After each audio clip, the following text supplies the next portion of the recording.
सिद्धाणं नमोऽयरियाणं नमो अजायाणं नमो लोये सौवसाहुणम्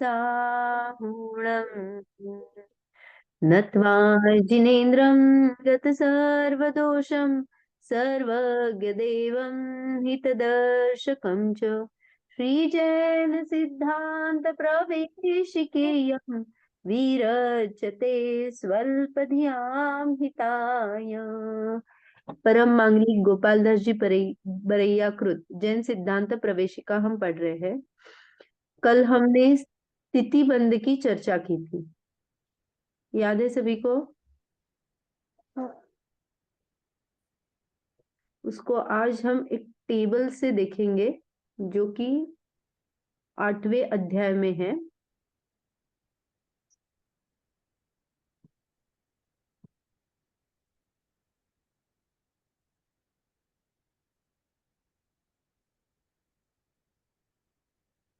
दिख रहा है ये टेबल? मूल कर्म जगन्य उत्कृष्ट स्थिति बंध व आबाधा।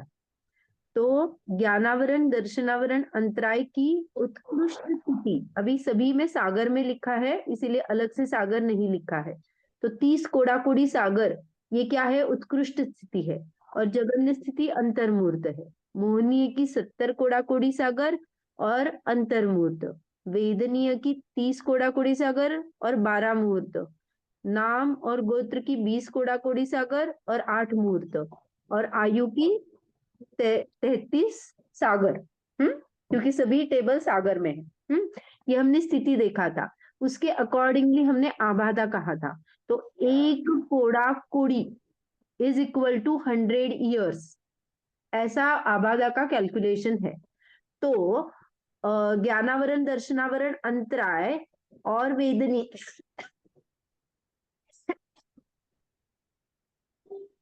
की 3000 वर्ष आ जाएगी, मोहनीय की 7000 वर्ष और नाम गोत्र की 2000 वर्ष।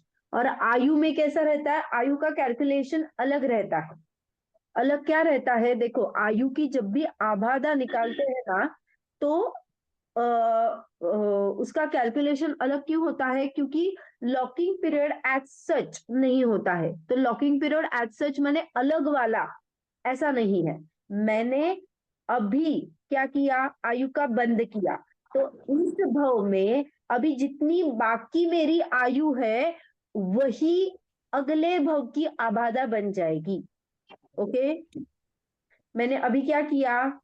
आयु का बंद कर लिया। मान लो मैं देव गति में जाने वाली हूं, तो मैंने देव आयु का बंद किया और देव आयु का मान लो 20 सागर, 20 कोड़ा कोड़ी, सॉरी 20 सागर का क्या किया? आयु का मैंने बंद कर लिया। तो अभी मनुष्य भव की मेरी आयु मान लो 80 वर्ष है। तो 80 वर्ष, अभी की मेरी आयु 40 मान लो, तो 40 टू 80, ये जो 40 वर्ष है वो मेरी देव आयु की आबादा कही जाएगी। ओके, बुद्धिमान आयु माने जो मेरी अभी करंट आयु चल रही है। बध्यमान आयु माने जो मैंने आयु अगले भव के लिए बांध ली है। तो बध्यमान आयु की आबादा बुद्धिमान आयु की बाकी वाली रेस्ट जो बची हुई है वो उसकी आबादा कहलाती है। तो कितनी हो सकती है मैक्सिमम? तो ग्रंथ के अनुसार यहाँ पे 1 कोटि पूर्व डिवाइड बाय 3 लिखा है। ओके, और उसके उदीर्णा की अपेक्षा, माने उदीर्णा क्या है ये हम शायद आज होगा, तो आज नहीं तो नेक्स्ट क्लास में हम पढ़ने वाले हैं।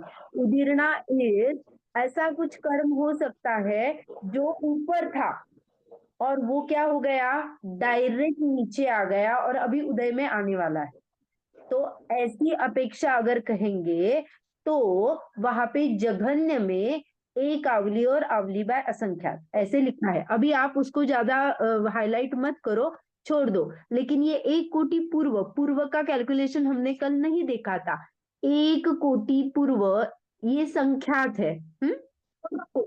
एक कोटि पूर्व संख्यात वैल्यू है। पूर्व is equal to 84,000 multiply by 84,000। Okay.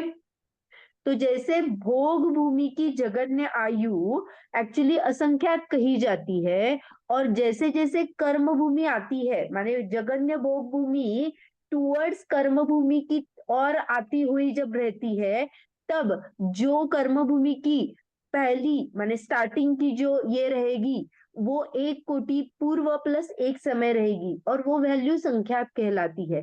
तो that is the transaction between असंख्यात टू संख्यात। लेकिन ये काल का प्रभाव, जब भोग भूमि खत्म हो जाती है और कर्म भूमि स्टार्ट हो जाती है, तो बहुत बड़ा बदलाव आ जाता है। क्योंकि पहले तो क्या था, भोगना ही था, कल्प वृक्ष थे और सब चीजें थी, एकदम वो धीरे धीरे कम हो जाते हैं, तो दुविधाएं वहां पे बहुत रहती है। हाँ, वैसे वैसे आयु, काल, हाइट, ये सब क्या हो जाता है, कम कम होता जाता है काल के प्रभाव से। तो आज हमने 1 कोटि पूर्व भी देखा। 1 कोटि पूर्व संख्यात है, और 84,000 multiply by 84,000 is equal to 1 कोटि पूर्व।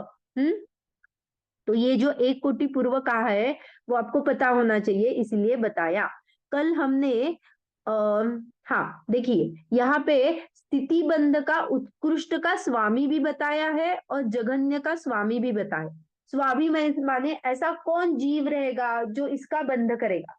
तो उत्कृष्ट का कौन बनेगा, ये मैंने कल कहा था, संगी पंचेंद्रिय पर्याप्त जीव ही, जो मिथ्या दृष्टि है, पहले गुणस्थान वर्ती है, वही उत्कृष्ट स्थिति बांधेगा, क्योंकि वही संश्लेष परिणाम ज्यादा करता है। तो उत्कृष्ट परिणाम बांधने के लिए संश्लेषित परिणाम ज्यादा होना चाहिए। और उत्कृष्ट आयु का बंध, जो हमने देखा था 3 बेस्ट आयु है, उसके लिए मंद परिणाम होने चाहिए। तो वो कौन करता है, तो उत्कृष्ट देवायु का बंध सकल संयमी ही करता है। सातवें सातवें गुणस्थानवर्ती मुनिराज ही उसका बंध कर सकते हैं, क्योंकि वो बेस्ट वाली है ना, शुभ वाली आयु है। फिर जगन्य का बंध कौन करता है, तो देखो, जगन्य अंतर्मूर्त, 12 मूर्त, 8 मूर्त ऐसे ही है। तो ये किस परिणाम से होंगे, तो विशुद्ध परिणामों से ही जगन्य बंध होगा। हमने देखा था, कभी भी स्थिति जो रहती है वो खतरनाक ही होती है। तो हमें बंध कम करना है, तो मेरे परिणाम अच्छे होने चाहिए। तो आयु के बिना शेष 7 कर्मों की जो स्थिति है, उसका जो जघन्य बंद होता है, वो शपक श्रेणी में ही होता है। जब मुनिराज शपक श्रेणी आरोहण करते हैं, तो 7वें के बाद में 8वां, 9वां, 10वां और 12वां, ये वाली शपक श्रेणी होती है। तो वहां के मुनिराज, उस गुणस्थान में जो मुनिराज होते हैं, उनकी क्या होती है, विशुद्धि ज्यादा होती है, जिससे ये बहुत जघन्य बंद होता है। जघन्य बंद है, इसीलिए आबादा भी कम है, और इसी अपेक्षा से उसी भाव में उसका फल भी आ सकता है। तो हम जब बात करते हैं कोड़ा कोड़ी सागर की, तो उसकी आबादा बहुत बड़ी होती है, वहां पे तो हम उसी भाव में उसका फल नहीं लेंगे। लेकिन अगर मैं विशुद्ध परिणाम कर रही हूँ, अंतर्मूर्त ही मेरी क्या है, स्थिति बनी है, अगर स्थिति ही अंतर्मूर्त है, तो उसकी आबादा भी कितनी कम होंगी, और अगर आबादा कम होगी, तो उसी भव में उसका क्या होगा, उदय हो जाएगा। ये क्लियर हुआ? क्लियर है?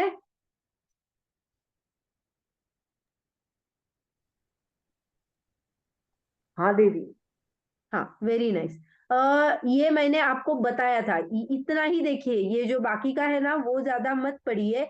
लेकिन हम कल ये बात कर रहे थे कि मोहनीय सबसे ज्यादा उत्कृष्ट स्थिति बांधेगा, तो एकेंद्रिय 1 सागर ही बांधेगा, 2 इंद्रिय 25 सागर बांधेगा, 3 इंद्रिय 50 सागर, 4 इंद्रिय 100 सागर, और 5वां असंगी पंचेंद्रिय 1000 सागर। और अगर उत्कृष्ट सिद्धि बांधेगा, तो वो क्या है, संगी पंचेंद्रिय बांधेगा, वो की 70 कोड़ाकोड़ी सागर है।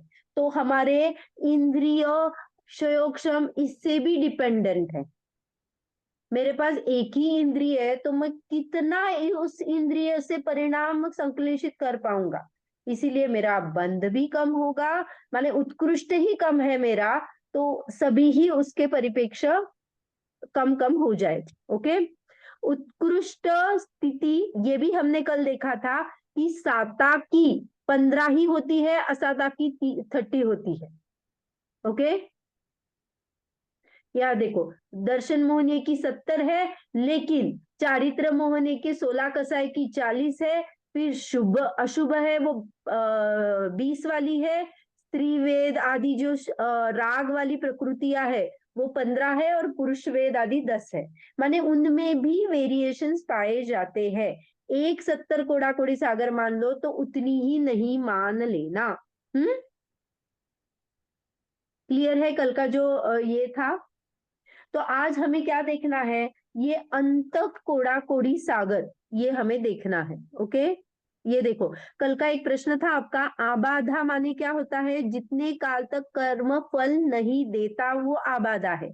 आवली इज इक्वल टू असंख्यात समय, और एक श्वास में संख्यात हजार कोड़ा कोड़ी आवलियां होती है, जो कि हमने अपने जैन सिद्धांत प्रवेशिका में एक उच्छ्वास में संख्यात आवली कही है, लेकिन समयों में जब गिनेंगे तो वो असंख्यात समयों की एक आवली होती है। क्लियर हुआ? हम्म। ओके, देखो, अभी हम अंतक कोड़ा कोड़ी, जैसे मान लो मैंने सम्यक दर्शन पा लिया है, मेरे पहले बहुत कर्मों की आयु थी, मेरे 70 कोड़ा कोड़ी दर्शन मोहनी की थी, ऐसे ऐसे बांध के बहुत सत्ता थी, लेकिन जब भी मैं सम्यक दर्शन प्राप्त कर लेती हूँ तो मेरे सभी कर्मों की स्थिति त्रिकरण परिणामों से उनमें कुछ कुछ आवश्यक पाए जाते हैं, जिससे वो अंतक कोड़ा कोड़ी आ जाती है। तो अंतक कोड़ा कोड़ी माने क्या होता है, तो ये अंतक कोड़ा कोड़ी माने एक कोड़ा कोड़ी सागर से कम और 1 करोड़ सागर से ज्यादा, ये रेंज आप अच्छी तरह से समझ लेना। ओके, हमने एक कोड़ा कोड़ी सागर लिया था, उससे मेरी स्थिति कम ही होगी, कहाँ 70 कोड़ा कोड़ी, और मैंने उसको झट से कम कर दिया सम्यक दर्शन के प्रभाव से, जिससे क्या हो गया, अंदर की मेरी जो सत्ता थी, अकाउंट थी, वो पूरे हिल गए, सब स्थितियां कम हो गई। कौन सी? 7 कर्मों की जो मैक्सिमम स्थितियां रहती है वो सब अंतक कोड़ा कोड़ी सागर आ जाती है। अंतक कोड़ा कोड़ी सागर इज इक्वल टू 1 कोड़ा कोड़ी सागर से कम और 1 करोड़ सागर से ज्यादा। ये अंतक कोड़ा कोड़ी स्थिति हो गई। ओके, तो ज्ञानावरण दर्शनावरण आदि का जो मिनिमम बंध है वो 10वें गुणस्थान में कहा, अभी यहाँ कहा ना शपथ श्रेणी में, तो इनका जो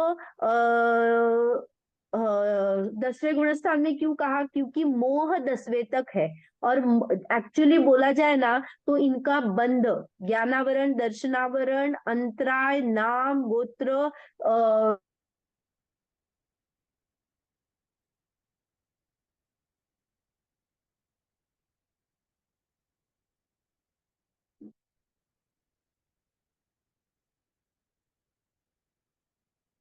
आवरण दर्शावरण अंतराय नाम गोत्र का बंध 10वें गुणस्थान तक ही होता है, वेदनीय का 13वें तक होता है, और मोहनीय की उत्कृष्ट स्थिति हमने देखा था पहले गुणस्थान तक होती। ओके, ये क्लियर हुआ? मैंने मैक्सिमम कहाँ तक होता है बंध ये भी बताया, मैक्सिमम या बंध कहाँ तक कौन से गुणस्थान में होता है ये बताया अभी। हम्म। अभी एक प्रश्न है, अगर वेदनीय का बंध 30 सागर है तो सर्वार्थ सिद्धि की आयु 33 सागर है, तो ये तो कम हुआ ना, फिर वहां पे जो भोगना है वो कम कहलाएगा क्या?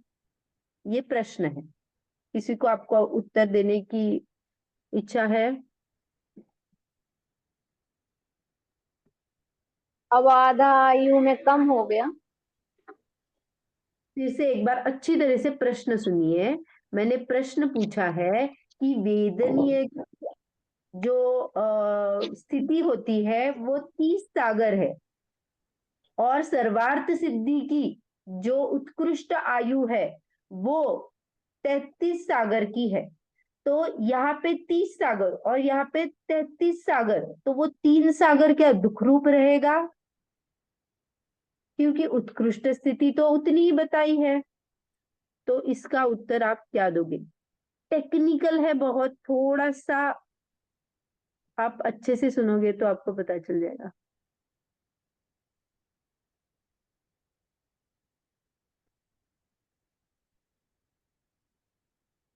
कोई ये कर रहा है क्या, ट्राई कर रहा है?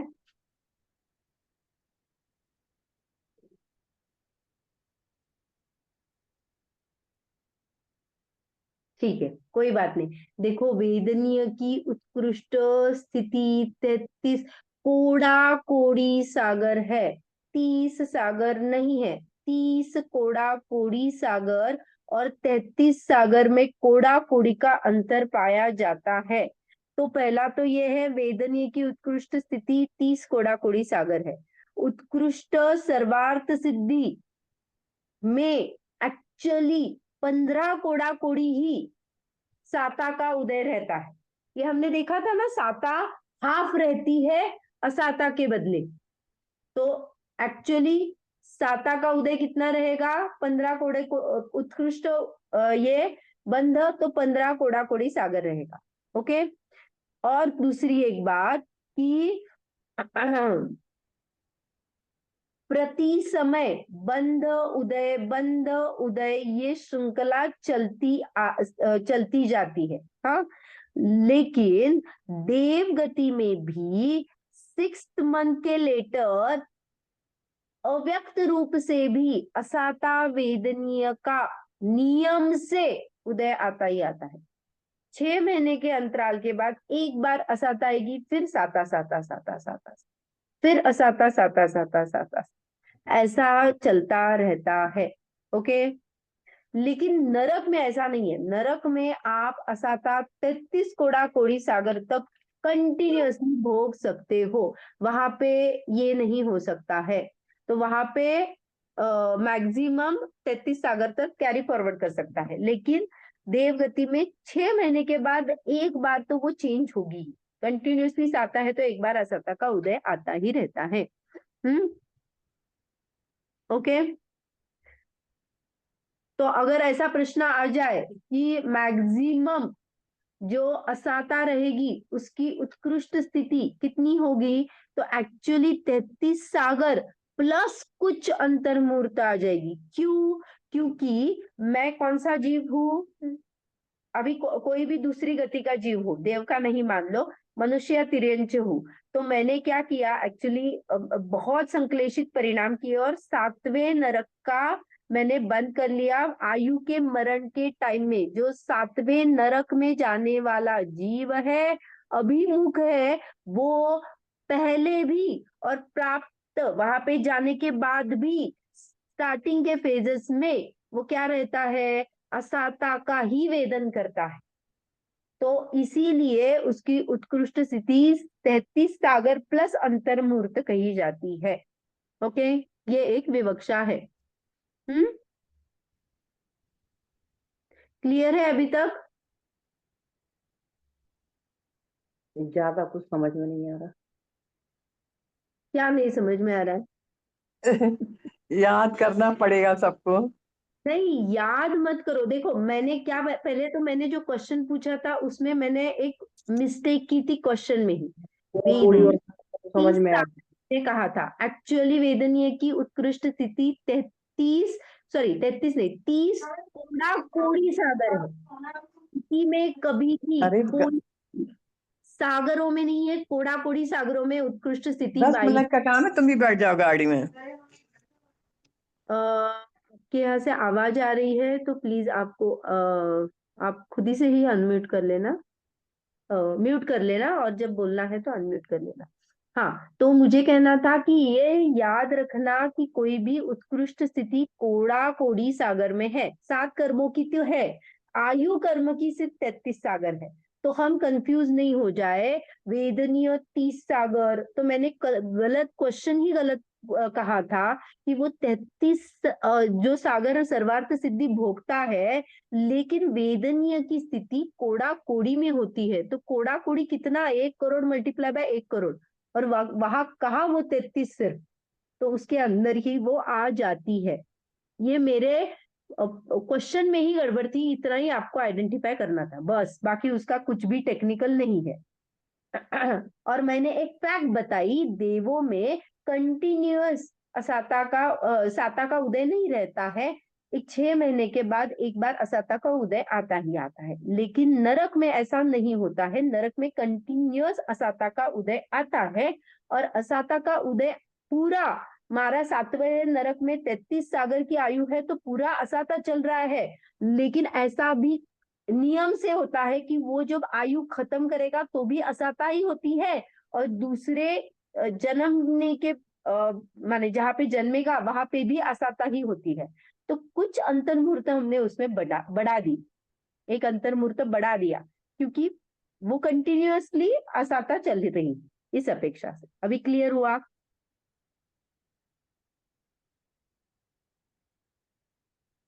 क्लियर हुआ? ये अंतर मुहूर्त बढ़ा दी, इसका क्या मतलब? देखो, अभी नरक की 7वें पृथ्वी की मैक्सिमम स्थिति कितनी है, तो 33 सागर है, और हम असाता की बात कर रहे हैं, तो असाता की मैक्सिमम स्थिति कितनी होगी, तो एक्चुअली में वो कंटिन्यूअसली 33 सागर नरक की आयु भोगते टाइम असाता ही भोग रहा है, और पूर्व भव में जब वो मरण करके यहाँ पे आने वाला था, वहां पे भी असाता ही भोग रहा था, असाता में ही उसका मरण हुआ है। इसीलिए इतना निकृष्ट परिणाम है, देखो ना, 7वें नरक का बंद किया है, तो मरण समय में उसके भाव अच्छे हो ही नहीं सकते।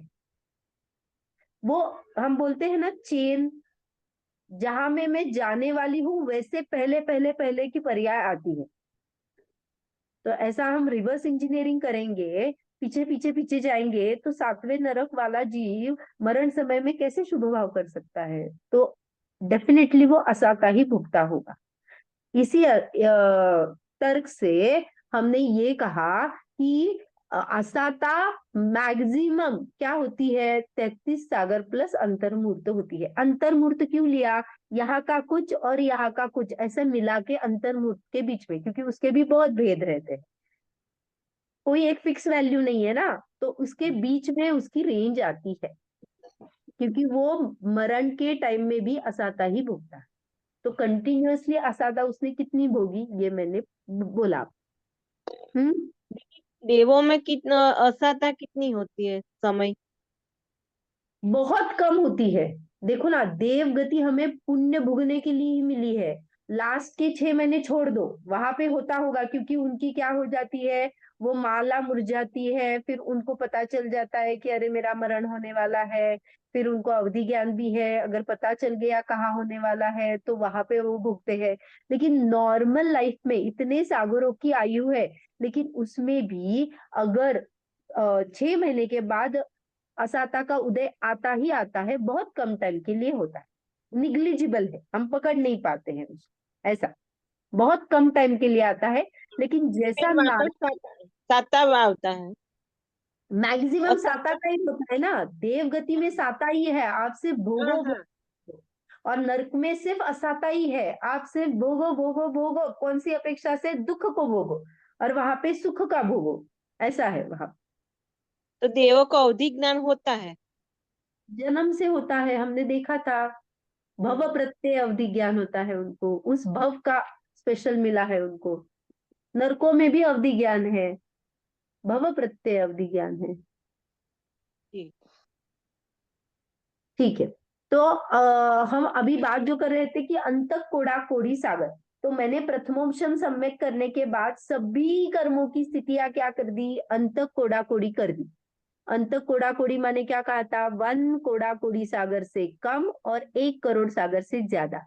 अब उसकी आबादा क्या रहेगी, क्योंकि हमारे आबादा का क्या था कैलकुलेशन, एक कोड़ा कोड़ी इज इक्वल टू 100 वर्ष, ऐसा था। अभी ये तो कोड़ा कोड़ी के अंदर चला गया ना, एक कोड़ा कोड़ी से कम कहा ना, तो इसकी आबादा कैसे निकालेंगे? तो यहाँ पे सिंपल बताया है, इसकी आबादा अंतर्मूर्त रहेगी, यथा योग्य अंतर्मूर्त लेना। ओके, तो इसीलिए ऐसा भी बोलते हैं कि सम्यक दृष्टि की अभी बांधी हुई कर्मों में अगर वो उनकी स्थिति है तो वो उदय में भी आ सकती है, इसी भव में, क्योंकि अंतर्मूर्त ही उसकी आबादा होती है। ओके, लेकिन ये समझना कि सम्यक दृष्टि जो भी कर्म का बंध करेगा वो उत्कृष्ट नहीं होता है। किस अपेक्षा से? वो शुभ आयु को छोड़ दो, स्थितियां अच्छी नहीं है तो उत्कृष्ट स्थिति वो बांधता ही नहीं है, तो उसकी स्थिति भी कम है और आबादा भी कम है, तो वो इसी भव में उदय आके भी खत्म हो सकती है। ओके। हम्म। हाँ दीदी। हाँ, तीर्थंकर प्रकृति भी जो भी बांधता है तो उसकी भी आबादा अंतर्मूर्त ही होती है, लेकिन उदय में तो नहीं आती है। ऐसा प्रश्न आपको आ सकता है, क्योंकि हमें उदय पता है, तीर्थंकर प्रकृति का उदय 13वें गुणस्थान में ही आता है, तभी समवचरण की रचना आदि लगती है। तो क्या हुआ? तीर्थंकर प्रकृति की अंतर्मूर्त आबादा होने के बाद में वो परम मुख से उदय को प्राप्त होती है। माने, याद है हमने गति के टाइम में देखा था, जब भी मेरी अभी मनुष्य गति चल रही है तो अगर मेरे अकाउंट में अभी जो स्थिति तिर्यंच गति की खत्म होनी है तो वो मनुष्य रूप से आके खत्म हो जाएगी। जितनी भी मेरे स्टैक में जैसे जैसे है वो अभी में उदय आने के टाइम में, उसी टाइम में जो अभी करंट मेरी चालू है उस रूप में कन्वर्जन होता है। तो अभी मैं सिर्फ मनुष्य गति ही भोग रही हूँ, लेकिन मनुष्य गति ही उदय में आ रही है तो स्वमुख से होगी या परमुख से होगी? ओके, तो स्टार्टिंग में तीर्थंकर नाम प्रकृति का भी संक्रमण होता है परमुख में, वो अभी हम देखेंगे वो संक्रमण क्या होता है। ओके, ये सब क्लियर हुआ आपको?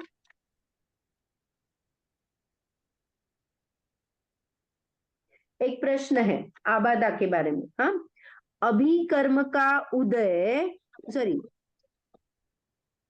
सभी कर्म का उदय पिछले भव का बांधा है, ऐसा मैं कह सकती हूँ क्या?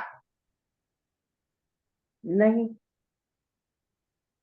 बराबर है ना? हाँ ओके, हाँ। आप आंसर को थोड़ा एग्जाम्पल से बताएंगे या फिर आप उसके बारे में कुछ कहेंगे? हाँ भी और क्योंकि नहीं। कर्म का अंतर्मूर्त भी हो सकता है, तो जो तुरंत बांधा हो तो वो भी भोगने में आ सकता है। और नहीं वाला जो है वो जो नहीं आंसर था वो पिछले, क्वेश्चन फिर सॉरी, क्वेश्चन मैंने फिर से पूछा बोलिए। था सभी कर्मों का उदय पिछले भव का बांधा हुआ ही मैं अभी भोग रही हूँ या नहीं? हाँ ना, हाँ भोग रही है, भोग हाँ रही हूँ। भोग रहे। ओके, देखो, दो अपेक्षा है।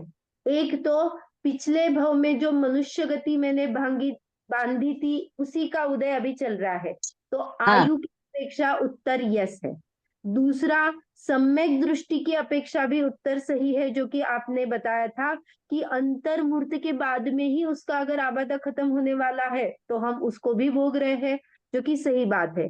और अगर मैं ऐसा कहूं कि सातों कर्मों में ऐसा है कि मैंने कोड़ा कोड़ी बांधा है, तो बहुत पहले भव का भी मैं अभी भोग रही हूँ, सिर्फ पिछले भव का नहीं चल रहा है, भवों भवों के पहले का भी अभी मुझे उदय आ सकता है, क्योंकि मैंने बांधा ही ज्यादा था ना। हाँ, ये क्लियर हाँ हो गया, हाँ और ना भी।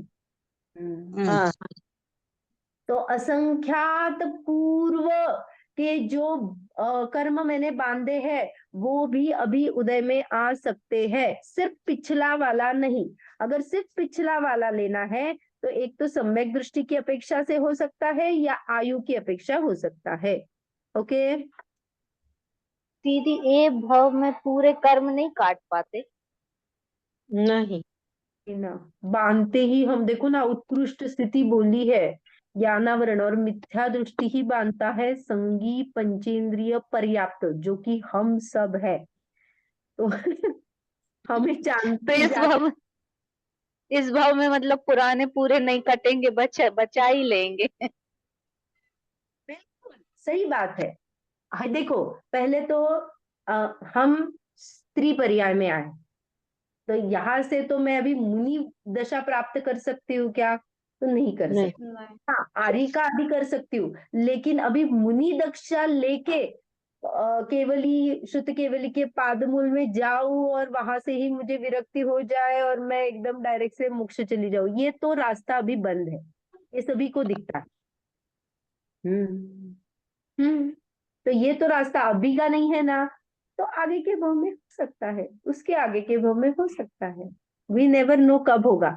लेकिन उसके तरफ उस पे दृष्टि रखने से पहले हम ऐसा मान ले कि मैं अपने परिणामों को संभालूं और मैं अपना खुद का स्व का आनंद लूं, वो बाहर की पर्याय वैसी आ जाएगी।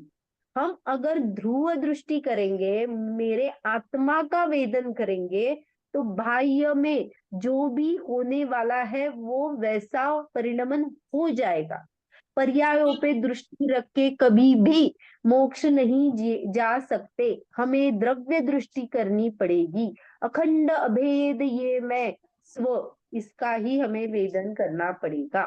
ओके। जी हम्म। जी हाँ।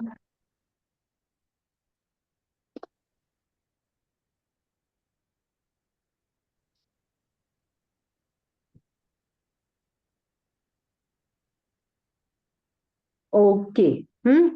ये उच्छ्वास के बारे में जो हमारा कल प्रश्न था, उसमें हमने ये बोला था कि नहीं, ये क्लियर हुआ था ना कल, उच्छ्वास का जो प्रश्न था, अंतर्मूर्त ये रहता है। और एक बात फैक्ट है, सिर्फ ये करना, ये अंतर्मूर्त भी हमने 2-3 जगह पे देखा था, जहां पे अंतर्मूर्त में भी वेरिएशंस देखे थे।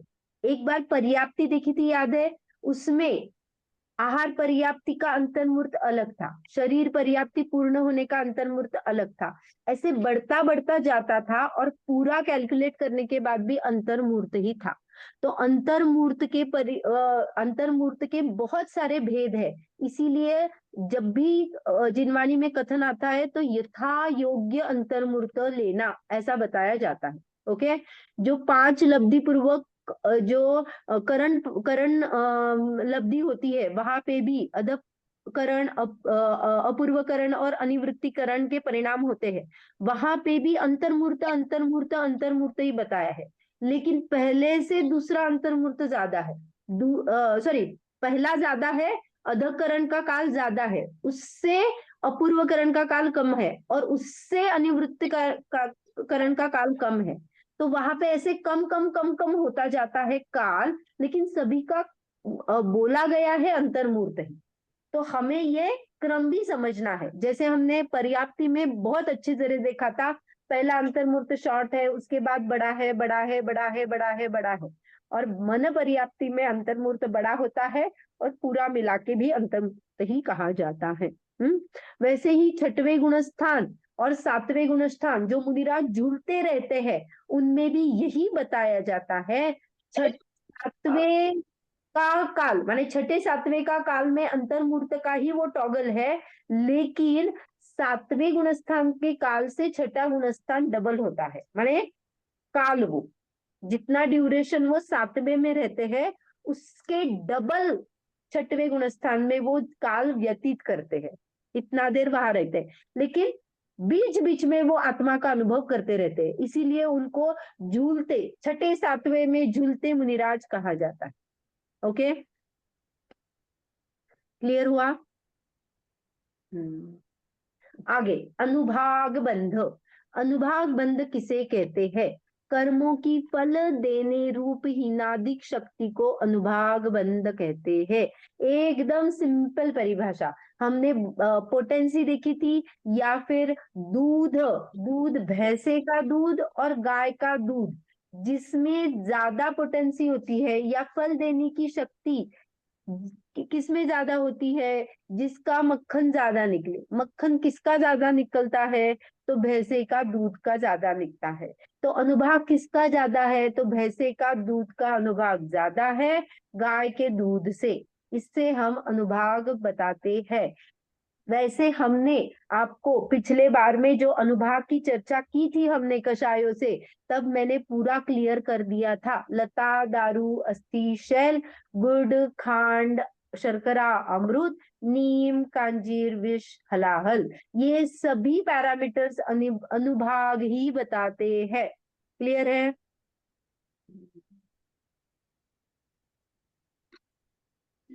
क्लियर है? ठीक है दीदी। आपको ऐसे भी लेना, मैं अगर गिर गई तो मुझे कुछ भी नहीं लगा, मुझे खरोच आई, पैर में थोड़ा क्या ट्विस्ट हो गया, मोच आ गई, वैसा वाला लेना, या पूरा पैर ही टूट गया, तो ये अनुभाग दिखा आपको? एकदम बिल्कुल थोड़ा सा घिस के गया तो कुछ नहीं हुआ। खरोच आ गई, मैंने बोलते हैं ना खरचट लो, जिससे स्किन पे पूरा ये हो गया है, वो एक तो ट्विस्ट हो गया है पूरा, ये हो गया तो अंदर से भी कुछ न कुछ डैमेज है और पूरा ही टूट गया। ये अनुभाग शक्ति है जिसका हम वेदन करते हैं हर बार।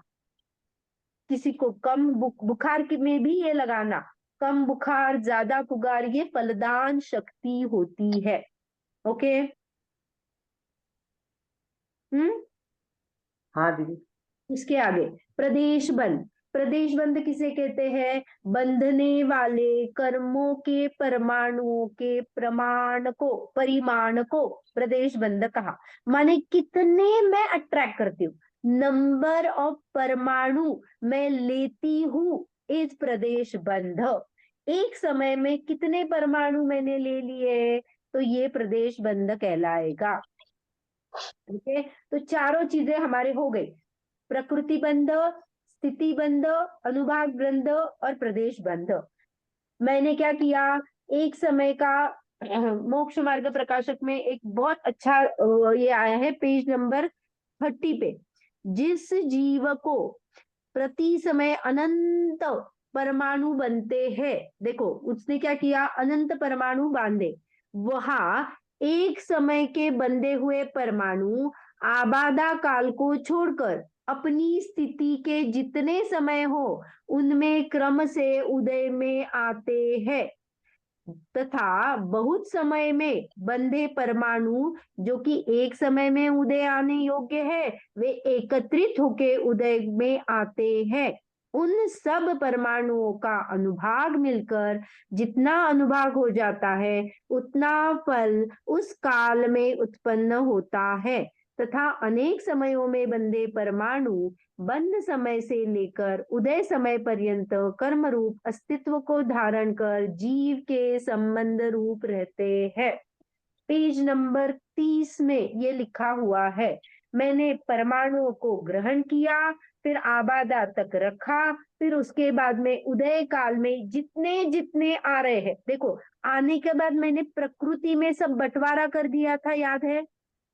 परमाणु मैंने डिस्ट्रीब्यूट कर दिए थे, तो जिसकी जितनी जितनी स्थिति बनी उसके हिसाब से अभी उदय में आने वाला है ना, तो सब एकत्रित होके, सबका अनुभाग एकत्रित मिलके मुझे कंपाउंड इंटरेस्ट बोलते हैं ना, वैसे कंपाउंड फल मिलता है सबका मिला के। इसका एक अलग उसका एक अलग ऐसा नहीं होता है। ओके? और इसका इफेक्ट जैसे प्रकृति, जिस टाइप की प्रकृति है उसके ऊपर आएगा। जैसे अगर पुद्गल विपाकी है तो शरीर के ऊपर उसका इफेक्ट आ जाएगा। फॉर एग्जाम्पल अभी ठंडी के दिन चल रहे हैं तो शरीर के स्पर्श जो गुण है या शरीर का जो रूखा चिकना वाला रहता है तो वो रूखा बन जाता है है ना। तो वैसे ही कर्म हम बांधे हैं, इसीलिए क्या हो गया, वो पुद्गल पे इफेक्ट आया और हमें रूखापन लग रहा है। ओके, स्किन रूखी हो गई, ऐसा हम बोलते हैं ना। क्लियर हुआ आपको? हाँ। तो ये मिलकर सब आता है।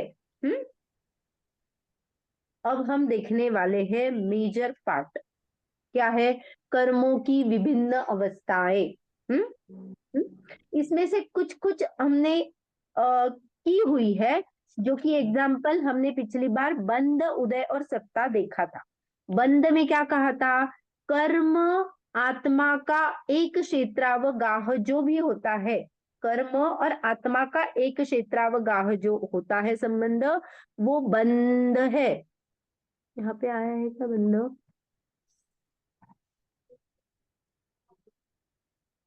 नहीं, ठीक है।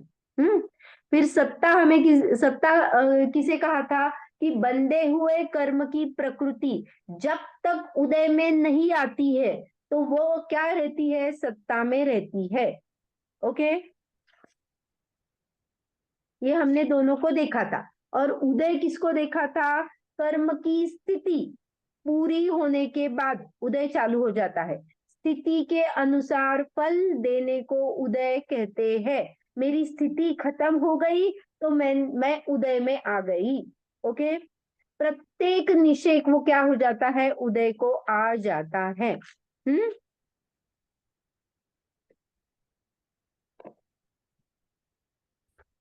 इसी को क्या कहते हैं पता है क्या, ये उदय कंसेप्ट जो है ना, उसी को सविपाक निर्जरा कहते हैं। निषेक किसे कहते हैं? निषेक, कोई कुछ पूछ रहा है क्या? आवाज बहुत कम आ रही है मुझे। निषेक किसे कहते हैं? निषेक हम पढ़ने वाले हैं आगे। जैसे अनुभाग में हमने लता दारू अस्थि शैल लगाया था ना, वैसे मैं आपको एक इमेज प्रोजेक्ट करने ही वाली हूँ। वैसे ही उसको हमने स्पर्धक कहा था, याद है? अनुभाग में उसी चीज को हमने स्पर्धक कहा था। वैसे ही हर एक समय में जो मेरे बंधे हुए कर्म जो बंधे हुए हैं 10 साल तक, वो 10 साल में 1.5 साल के बाद उदय में आएंगे ना, तो वो क्या आएगा, पूरा आएगा क्या, नहीं, प्रति समय वो निषेक उदय में आएगा। निषेक रचना कहते हैं। जब भी स्थिति आती है तो वहां पे निषेक रचना कहते हैं। और एक एक निषेक उदय को आके आके आके आके 10 साल तक वो उदय में आता रहता है। देखो यहाँ पे निषेक किसे कहते हैं, अपने को प्रश्न ही है और स्पर्धक भी प्रश्न है। एक समय में कर्म के जितने परमाणु उदय में आते हैं उन सबके समूह को निषेक कहते हैं। मैंने बांधा हुआ था बहुत सारा, उसका डिस्ट्रीब्यूशन किया, और जब जाएंगे ना तो पूरे नहीं जाएंगे, थोड़े थोड़े थोड़े थोड़े निकल के जाएंगे। तो वो थोड़ा थोड़ा है ना, वो निषेक निषेक निषेक निषेक ऐसा कहा। और स्पर्धक किसे कहा, अनेक प्रकार की अनुभाग शक्ति से युक्त कारमान वर्गणाओं के समूह को स्पर्धक कहा। अनुभाग शक्ति अलग अलग हो सकती है, लेकिन वो क्या करते हैं, निषेक यानी थोड़ा थोड़ा क्या? परमाणुओं का समूह होता है। निषेक यानी थोड़ा थोड़ा। थोड़े थोड़े परमाणुओं का समूह। एक समय में कर्म की जितने परमाणु उदय आते हैं उस समूह को निषेक कहते हैं।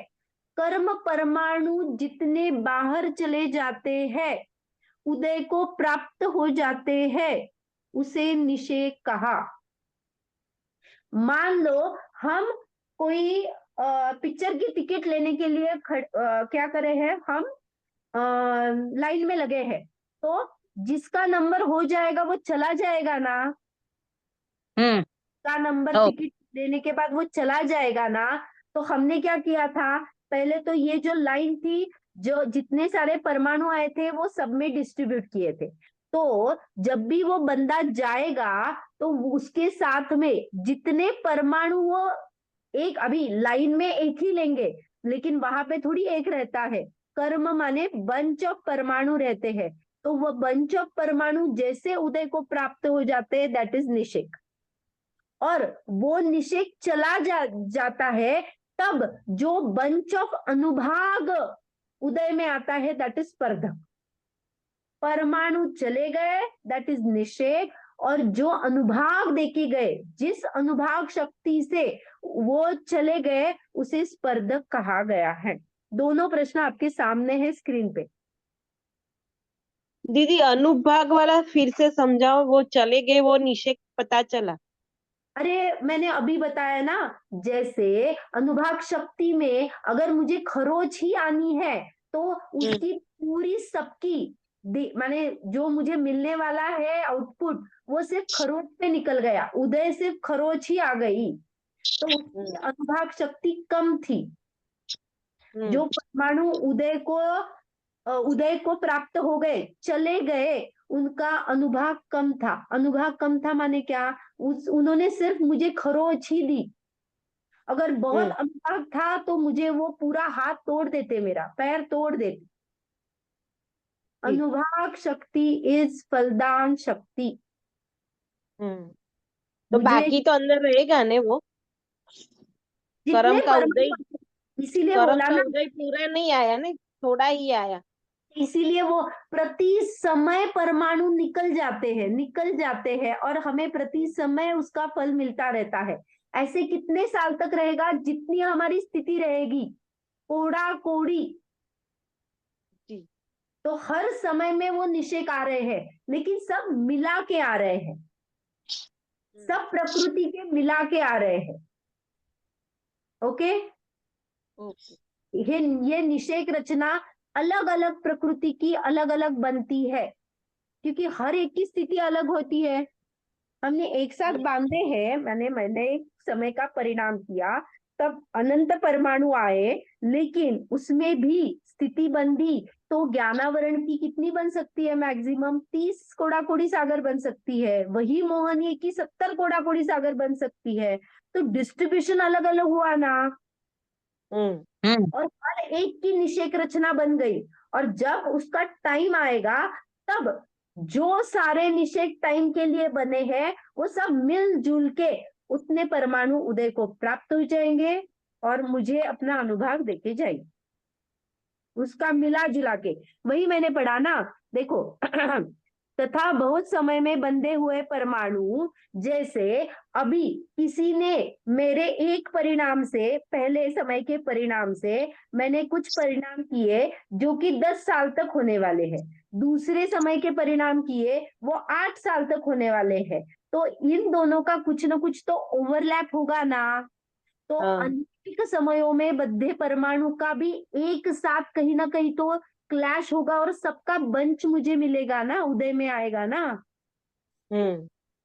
तो अनेक बहुत समय में बंधे हुए परमाणु, जो कि समय में, जिस समय में उदय आने योग्य है, उसका एकत्रित होके उदय में आता है, तो उतने सारे परमाणु वो खिर जाएंगे।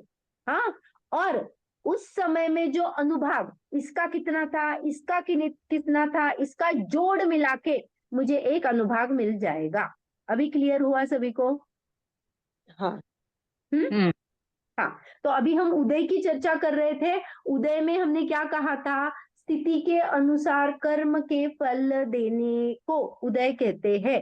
देखो, हम यहाँ पे तप आदि की चर्चा नहीं कर रहे हैं। मैं कुछ भी नहीं करूं, फिर भी जो मेरे कर्मों की अभी स्थिति है, जो कि अभी उदय को आने योग्य है, वो उदय देने बिना रहेंगे नहीं, वो उदय को प्राप्त होंगे, अगले समय के उदय, माने ऐसी वो चेन बनी रहेगी ना।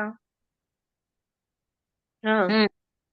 तो वो चेन को हम सविपाक निर्जरा कहते हैं, जो बिना रुके चलती रहती है, उसी को उदय कहते हैं। हम निर्जरा कहते हैं तो हमें ऐसा लगता है कि तप करो, ये करो, लेकिन वो जो निर्जरा कही जाती है, वो तप आदि से जो कही जाती है, वो अविपाक निर्जरा या उसी को सकाम निर्जरा कहते हैं। मैंने तप आदि किया और इतने विशुद्ध परिणाम किए, जिसके वजह से मेरे जो कर्म थे वो बहुत सारे आके निर्जरित हो गए। लेकिन अभी ऐसा काम नहीं चल रहा है। मेरा अभी क्या है, प्रति समय इसका उदय का, इसका ड्यू डेट है ना, चलो निकालो, इसका ड्यू डेट है ना, चलो निकालो। हर एक का ड्यू डेट है निषेक का, वो चले जा रहे हैं। उदय को तो प्राप्त हो रहे हैं ना, तो निर्जरा तो हो रही है ना। निर्जरा की परिभाषा क्या थी? कर्मों का खिर जाना। तो वो खिर रहे ना, अपनी स्थिति कंप्लीट करके वो खिर रहे हैं, इसीलिए उसको सविपाक, विपाक मैंने क्या कहा था, ऐसा आप बोल सकते हो, स्थिति के सहित उसका फल। जैसे हमारा आम क्या हो गया, पेड़ पे ही पका, और उसका स्थिति खत्म होने के बाद में, वो पकने के बाद में वो क्या हो जाता नीचे है, गिर गए। नीचे गिर जाता है। हाँ, तो वैसा ही ये स्वतः पक गया है और अभी उदय को प्राप्त हो गया है। दैट इज सविपाक निर्जरा। ओके। जिस समय फल उत्पन्न होता है उसके अनंतर समय में उन कर्म पुद्गलों में अनुभाव शक्ति का अभाव होने से कर्मत्व का अभाव होता है। वे माने उनमें अभी कार्माण वर्गणा रूप कन्वर्ट होने की बात चल रही है, वो कर्म रूप से नहीं रह सकते हैं। उदय इज, हमने बंध में क्या किया था, कार्माण वर्गणा टू कर्म रूप, अभी ये कर्म टू कार्माण वर्गणा रूप कन्वर्जन है। ओके। ये पुद्गल अन्य पर्याय रूप दैट इज कार्माण वर्गणा रूप परिणमित हो जाते हैं। सभी पाक निर्जरा सभी को समझ में आई क्या? और ये मुख्य मार्ग के लिए कार्यकारी नहीं होती, क्योंकि क्या है, उसमें हमने कुछ भी विशुद्ध परिणाम नहीं किए। मैंने क्रोध भी किया तो भी जिसकी स्थिति ड्यू डेट है वो तो चले ही जाएगी ना, वो तो रुकी ही नहीं है। तो इसको मोक्ष मार्ग के लिए कार्यकारी नहीं कहा जाता है। ओके। अभी उदीर्णा, स्थिति पूर्ण होने के पूर्व ही कर्म के फल देने को उदीर्णा कहते हैं। क्या हुआ, देखो पहले ना, उससे पहले हम एक ये देखते हैं। आप सभी ने गैदरिंग तो अटेंड किया होगा। गैदरिंग होता है तो बहुत सारे प्रोग्राम लाइंड अप रहते हैं, एक उसका सीक्वेंस रहता है। जब भी पहला प्रोग्राम स्टेज पे होता है तो नेक्स्ट के 2 प्रोग्राम विंग्स में खड़े होते हैं। हाँ, वो हिलाए नहीं जा सकते, कोई भी उसको चेंज नहीं कर सकता। वैसा ही ये कर्मों की रेंज में अभी जो भी मेरा सीक्वेंस है उसमें से स्टार्टिंग की आवली तक जो परिणाम है, जो कर्म निषेक उदय में आने वाले हैं, वो फिक्स रहते हैं। दैट इज उदयावली, वो इसको चेंज नहीं कर सकते हो आप। कैसे? यहां से निकाल नहीं सकते हो। अभी जो भी वहां पे है ना, वो उदय को आएगा, उसका प्रोग्राम होगा ही होगा। एक खत्म हो जाएगा तो दूसरा आ जाएगा, फिर तीसरा आ जाएगा। हाँ, लेकिन ऐसा हो सकता है, मान लो कोई ऐसी बात आ गई कि कोई बंदा है जो कि सिंगल परफॉर्मेंस देने वाला था, उसका एक गाना होने वाला था, लेकिन उसको कुछ इमरजेंसी आ गई घर पे, तो दीदी ने बोल दिया तू अकेला ही है तो तू जा और दूसरे परफॉर्मेंस के बीच में खड़ा हो जा। तो पहला दूसरा परफॉर्मेंस होगा और फिर वो बंदा गाएगा और फिर तीसरा परफॉर्मेंस हो जाएगा। तो क्या हो गया, उसका नंबर था 10वां और वो डायरेक्ट उदयावली में आ गया, डायरेक्ट वो विंग में आके उसने क्या किया, काम कर दिया। तो ये जो था, जिसकी स्थिति बहुत आगे की थी, उसने पहले ही आके अपनी स्थिति सेट की उदयावली में आके, क्योंकि उदयावली में एक बार वो आ गया ना, अभी उसको ना नहीं कह सकते, नहीं तू फिर पीछे जा, ऐसा नहीं हो सकता। एक बार उदयावली आ गई ना तो बस। हाँ, उसमें आ तो सकते हैं लेकिन बाहर नहीं जा सकते उदय के बिना। ओके। इनका हिसाब रखता कौन है? हाँ, इनका हिसाब कौन रखता? सब कोई नहीं रखता। यही तो स्वयं व्यवस्था है, स्वयं चलित व्यवस्था पुद्गलों की यही है। अगर इसका हिसाब रखने जाए तो वो बंदा पागल हो जाएगा, कैसे रखेगा? तो अभी जो मैंने बताया उस एग्जाम्पल से पता चला क्या? हाँ। तो उदयावली जो क्या है, ऊपर के नीचे, माने उदयावली का बाहर होना चाहिए। मैं तीसरे नंबर को दूसरे की जगह पे नहीं ला सकती हूँ, सॉरी। मैंने जो पहला परफॉर्मेंस चल रहा था, दूसरे और तीसरे को मैंने विंग में रखा था, तो तीसरे को पहले किया और दूसरे को पीछे कहा, ये नहीं कह रही हूं मैं। 10वें था जो आवली के बाहर था, उसका आवली में आ जाना। उदयावली के बाहर के कर्म का नीचे आना, उदयावली में आना, उसको क्या कहा? उदीरना कहा। ओके। कर्म अपनी नियत स्थिति को पूर्ण करके जो फल करेगा वो उदय था, और उदयावली क्या था? जो उदयावली का बाहर का था, उसको मैंने डायरेक्ट उदयावली में आया। देखो कभी कभी कैसा हो जाता है, मैंने 10वें को क्या किया, 5वें पे शिफ्ट किया, फिर मैंने 5वें से उसको 6वें पे शिफ्ट किया। ये तो चलता रहता है कर्मों में। वहां पे उसको नीचे ऊपर करने को उत्कर्षण और अपकर्षण कहते हैं। वो तो उनका चलता रहता है, कुछ परमाणु आ गए, यहाँ से ऊपर चले गए, फिर ऊपर से नीचे आ गए। वो स्वयं कुछ करते नहीं है एक्चुअली, हम ही करते हैं। कैसे? फॉर एग्जाम्पल, मैंने क्या किया? दान दिया। दान तो एक समय का दिया, एक समय माने वो उत्कृष्ट भाव आ गए, अरे मैं दान दे दूं, और मैंने दिया।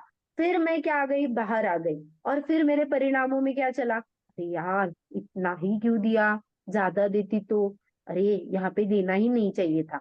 तो क्या हो गया? जो कर्म परमाणुओं का मैंने स्थिति अनुभाग बांधा था ना, वो फिर क्या हो गया? उतना नहीं रहा। उसमें क्या हो गया? कम ज्यादा कम ज्यादा कम ज्यादा शिफ्ट चल रहे। क्लियर हुआ ये? हम्म। तो हम हाँ कितनी बार तो पुण्य बांधते हैं और बाद में इतने खराब परिणाम करते हैं, जो पुण्य का पाप रूप कन्वर्जन हो जाता है अंदर का अंदर। तो एक समय पुण्य के परिणाम करने से कुछ भी फायदा नहीं होता है अपने। ओके, ये क्लियर हुआ आपको? हाँ दीदी। फॉर और एक एग्जांपल देती हूँ उदयावली में आना। जैसे जेल में कोई बंदा है, उसकी 5 साल की सजा है, और क्या हो गया? 15 अगस्त के दिन में उसका अच्छा बर्तन से उसको क्या किया? उसको 2 साल में ही क्या कह दिया? तू छूट जा, अभी तेरा बिहेवियर अच्छा हो गया है, तू अभी जेल में रहना तुझे माने जरूरत नहीं है तुझे, because of you behave very good. तो ये क्या हो गया? 5 साल की स्थिति थी, लेकिन वो क्या हो गई? कम होके वो चला गया, उदय को बाहर, जेल से बाहर आ गया। तो ये क्या हो गया? उदीरना। और एक एग्जाम्पल, निद्रा का उदय हमें प्रति समय होता है। देखो जब भी ये निद्रा हमने 5 पढ़ी थी, लेकिन इतना मंद उदय होता है ना उसका, कि वो एक्चुअली में इफेक्ट नहीं करता है। जो अपने को जो एग्जैक्टली नींद आ जाती है ना, तो ये निद्रा की उदीर्णा होती है। बहुत सारे कर्म परमाणु उदीर्णित होके, माने ऊपर के जो भी स्थिति वाले परमाणु है, वो नीचे आके फलदान दे जाते हैं। तब हमें ऐसा लगता है कि अरे यार बहुत नींद आ रही है। तो जब भी तीव्र उदय होता है दैट इज उदीर्णा, और जो मंद उदय है दैट इज उदय। तो अपने को जो ये भूख लगती है ना, ये भी असाता की उदीर्णा ही कही जाती। ओके। हाँ। हाँ,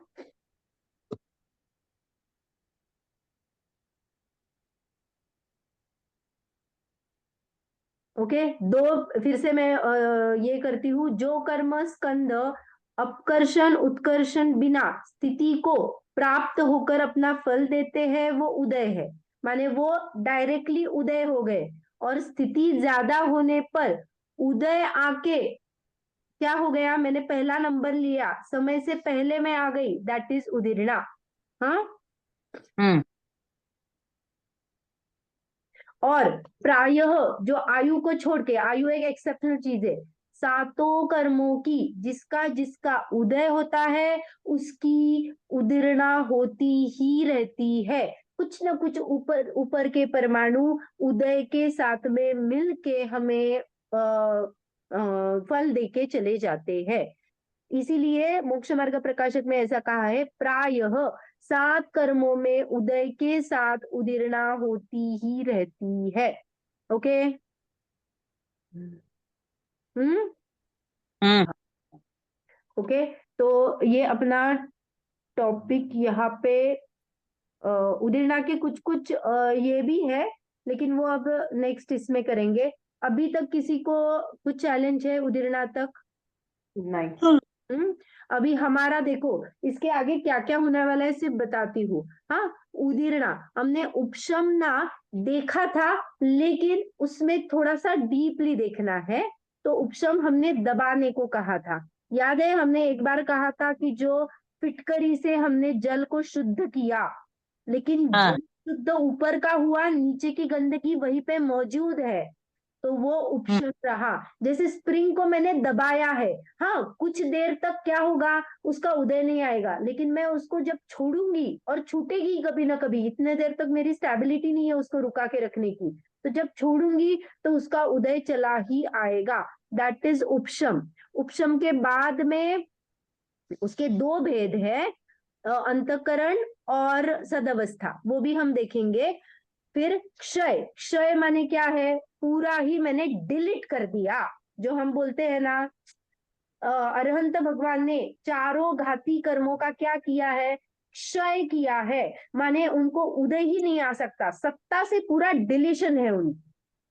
ओके, हम्म क्षय हुआ। हाँ, अत्यंतिक निवृत्ति इस क्षय। क्षयोक्षम की परिभाषा हमें अच्छी तरह से पढ़नी है, लेकिन वो जो हमने 3 मिलीजुली स्टेट देखी थी, उपशम भी है, उदय भी है और क्षय भी है, तो वो हम सदवस्था रूप उपशम को समझेंगे, फिर आपको आएगी, तो वो अगले इसमें करेंगे। निषेक और स्पर्धक हमारा हो गया है, और ये वर्गणा और वर्ग वो एक्चुअली इसी के संदर्भ में है, जो लेकिन वो डायग्राम से मैं बताती हूँ। डायग्राम से बताऊंगी, आपको कंफ्यूज नहीं करूंगी अब। उसके बाद में ये उसी का है, फलदान शक्ति। पहले पुद्गल का परमाणु अविभाग प्रतिच्छेद, उसके सेम जो है उसका मैंने बंच कर दिया, वो वर्गणा तैयार हो गई, और ऐसी वर्गणाओं के स्पर्धक और निषेक में हम यूज करते हैं, उसी को नाम देके स्पर्धक और निषेक यूज करते हैं। ओके। ये उदय, हाँ, उत्कर्षण और अपकर्षण, जो मैंने अभी कहा था, कर्मों की स्थिति बढ़ना उत्कर्षण, घटना अपकर्षण, ऐसा हम बहुत बार करते रहते हैं। कुछ कुछ अच्छे परिणाम किए तो उसका क्या हो जाता है, स्थिति अनुभाग बढ़ता है। हाँ, स्थिति अनुभाग बढ़ जाता है, किसी किसी का कम हो जाता है, तो उत्कर्षण अपकर्षण होता रहता है। और संक्रमण क्या है, जैसे मैंने सजातीय में उसको कन्वर्ट कर दिया, जैसे अभी क्या था, तिर्यंच गति का उदय आने वाला था, मैंने क्या किया, संक्रमण किया और मनुष्य गति में उदय आ गया। तो गति का गति, उसमें भी ये है कि कौन कौन से इसमें होता है, किसी में नहीं होता है। आयु का नहीं होता है, आयु का कैसे मैं कर सकती हूँ संक्रमण, तो आयु में संक्रमण नहीं होता है, ऐसे कुछ कुछ फैक्ट्स है। ओके, तो ये सब हमारे संक्रमण हुआ। कर्मों की 10 अवस्था है, वो है। ओके, फिर इसमें आगे ये गुण हानि और गुण आयाम, नाना गुण हानि, ये सब ना, ये जो कर्मों की बंध दीदी अवस्था, राजा श्रेणिक का हाँ, उनका यही हुआ था, सम्यक दर्शन के प्रभाव से उनकी पूरी जो 7वें नरक का बंद किया था, तो क्या हुआ था, स्थिति इतनी थी, वो स्थिति का क्या हो गया, पूरा घटना अपकर्षण हो गया। क्यों? क्योंकि वो सम्यक दृष्टि हो गए, उनके जो विशुद्ध परिणाम है उनसे वो अंतक कोड़ाकुड़ी हो गए, तो अंतक कोड़ाकुड़ी हो गए, उसकी वजह से वो पहले नरक में ही जा सके, नीचे में अलाउड ही नहीं है। तो आपने बहुत अच्छी तरह से उसको ये देखा। और आप, मैं सिर्फ ये बता रही हूँ, इससे डरना नहीं। अन्योन्य भस्तराशि या गुणहानि, आयाम, निषेकाहार, चय, ये जो है ना, ये सब एग्जाम्पल देके हमें बताया जाता है कि जो परमाणु आते हैं उसका डिस्ट्रीब्यूशन कैसे होता है, फिर उसमें से कैसे पार्ट बनते हैं, वो डायग्राम से आपको बताऊंगी। तो एकदम आपको सही से समझेगा, कोई दिक्कत नहीं आएगी। तो आप डरना नहीं कि अरे यार ये तो हमने पढ़ा ही नहीं है, और या फिर इसका क्या होगा, कैसे होगा। तो आप उससे घबराना नहीं, ये बता रही हूँ। क्योंकि मैं चाहती हूँ कि अभी मैं आपको क्वेश्चन पेपर भेज देती हूँ ताकि आप अपनी स्टडी स्टार्ट करें, क्योंकि अपने पास ज्यादा देर नहीं है। और ये तो जो पार्ट है बचा है वो हम कंप्लीट करने ही वाले हैं। लेकिन जो हो चुका है, जो कि बहुत ज्यादा पार्ट हमने कवर कर लिया है, वो जो कवर कर लिया पार्ट है उसका आप रिवीजन कर सको, इसीलिए मैं आज, क्योंकि फ्राइडे है तो आपके पास टाइम भी बहुत होगा, तो जो भी अभी मैंने जो 12 क्वेश्चन भेजे थे उसके आंसर्स और सैंपल पेपर्स आज भेज दूंगी, ताकि आपको मैंने अभ्यास के लिए, स्वयं अध्ययन के लिए क्या होगा, विचार करके कैसी परिभाषा लिखूं, कहाँ से लूं, ये आप कर सकोगे। इसीलिए मैं जल्दी भेज रही हूँ। और आपको ये बताया जितना पार्ट बचा है वो तो डेफिनेशन में आएगा, आपको बहुत ज्यादा उसमें ये करने की जरूरत नहीं है। ओके, ये एक बुक भी है, करणानुयोग परिचय। जैसे हमने जो अस्तित्व आदि गुण देखे थे, याद है क्या, तब हमने ये पत्रांक पढ़े थे। उन्होंने हाँ उनके बेटी को पत्र लिखे थे, ऐसे ही उनका एक हाँ, और एक उज्ज्वला सा। है। हाँ, उज्ज्वला शाह का करणानुयोग परिचय, उनमें उन्होंने करणानुयोग संबंधी, जो कि अभी जो हम पढ़ रहे हैं, उत्कर्षण, अपकर्षण और ये, इसके लिए एग्जाम्पल देके बताया है। देखो ऐसे है, आपको दिख रहा है क्या स्क्रीन पे? नहीं नहीं। नहीं दिख रहा। एक मिनट। हाँ, ऐसे हाँ डायग्राम कुछ ना कुछ तो है, हाँ लेकिन वो हाँ डायग्राम से बहुत अच्छी तरह से समझ जाता है। तो आप उसको अभी छोड़ के बाकी का जो भी है उसके तरफ आप बढ़िए, इसीलिए मैं वो भेज रही हूँ। ओके, अभी हम जिनवाणी स्तुति करते हैं। निज निधि एग्जाम निज भाई, यह अनंत उपकार है, के लिए इसके जिन लिए जिनवानी माँ को वंदना शतबार है, वंदना शतबार है। आंसर करेंगे।